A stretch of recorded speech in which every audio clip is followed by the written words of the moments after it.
comment occuper votre chien. Dans cette vidéo, je vais vous présenter 3 activités indispensables pour que votre chien ne s'ennuie plus. Je suis Pauline de Barba, je suis éducateur canin professionnel et aujourd'hui, on va voir comment vous pouvez faire pour occuper votre chien. Mais avant d'aller plus loin, je vais vous demander de vous abonner, de liker cette vidéo et de la partager.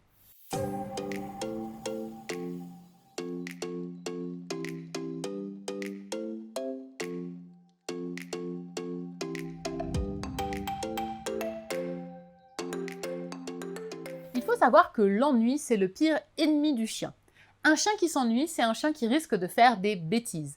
Il va avoir beaucoup d'énergie à dépenser et il risque de le faire dans les choses qui ne nous conviennent pas, comme par exemple faire des trous dans le jardin, aboyer toute la journée, détruire des choses dans la maison, vous sauter dessus, s'exciter quand des gens arrivent. Bref, si vous ne fournissez pas suffisamment d'activité à votre chien, alors vous risquez d'avoir des problèmes ensuite. Ça peut même aller plus loin. On peut avoir un chien qui développe des troubles du comportement avec des choses assez graves qui s'installent.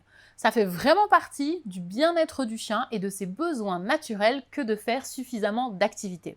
Je vais donc vous présenter 3 activités qui sont indispensables pour que votre chien se sente bien. La première, c'est l'activité physique. Votre chien a besoin de bouger, il a besoin de se dépenser, il a besoin de se défouler.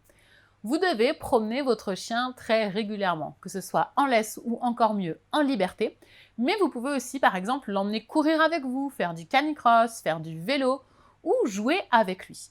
Toutes ces activités physiques vont permettre au chien de dépenser son trop-plein d'énergie. En fonction des races et en fonction des chiens, tous les chiens n'auront pas le même besoin.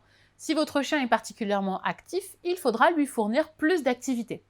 Attention cependant, si vous donnez trop d'activité physique à votre chien, vous allez le rendre de plus en plus endurant et au bout d'un moment, il va falloir faire des heures et des heures d'activité avant que votre chien ait son quota. Donc attention à ne pas trop pousser les choses non plus. Trop d'activités peuvent aussi déclencher une hyperstimulation et avoir un chien qui sera excité en permanence. Clairement, ça n'est pas ce qu'on veut. Donc il faut trouver l'équilibre entre suffisamment d'activité physique mais également suffisamment d'activité de calme à côté pour que votre chien soit bien équilibré. Le deuxième type d'activité qui va être indispensable pour que votre chien se sente bien, ça va être les activités mentales.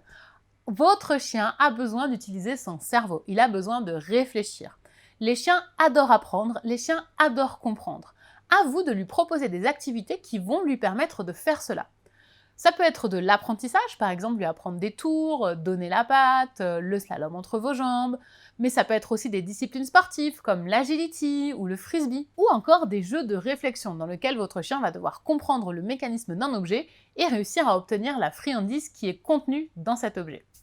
Tous ces jeux de réflexion, tous ces jeux d'activité mentale vont permettre à votre chien de se défouler mentalement. Et il faut savoir que cette activité est beaucoup plus fatigante que l'activité physique. 1 heure de balade sera très facilement équivalente à 10 minutes d'activité de réflexion. Donc si vous avez moins de temps, peut-être que vous pencher sur ce genre d'activité peut être intéressant pour votre chien, même si vous ne devez pas oublier que l'activité physique reste une nécessité.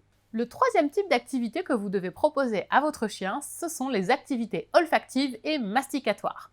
Votre chien a besoin d'utiliser sa truffe. Il a besoin de renifler, il a besoin de capter des odeurs. C'est quelque chose de très naturel chez le chien et c'est un bon moyen pour lui de découvrir son environnement. Certains chiens auront besoin de renifler beaucoup plus que d'autres.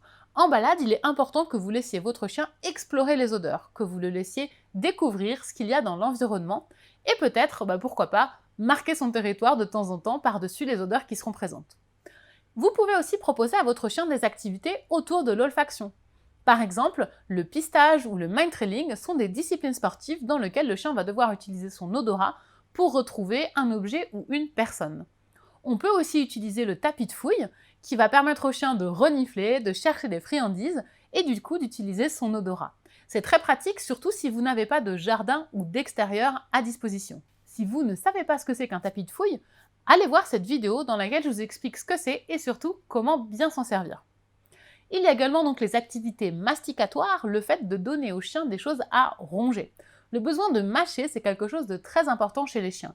Or, si votre chien aujourd'hui mange des croquettes ou de la pâtée, eh bien il n'utilise quasiment pas ses dents.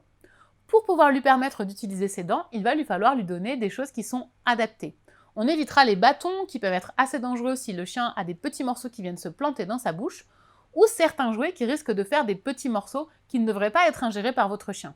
Le mieux reste de donner à votre chien des friandises naturelles à mâchouiller.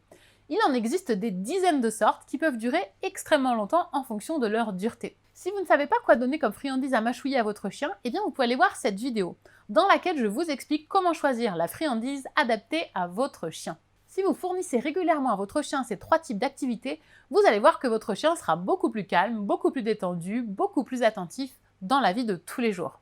Vous allez éviter que votre chien développe des problèmes de comportement et vous allez l'aider à se sentir mieux au quotidien. Si vous voulez avoir d'autres exemples d'activités ou si jamais votre chien est blessé et que du coup vous ne pouvez pas faire forcément toutes les activités physiques, eh bien je vous conseille de télécharger mon guide pour savoir comment occuper un chien blessé.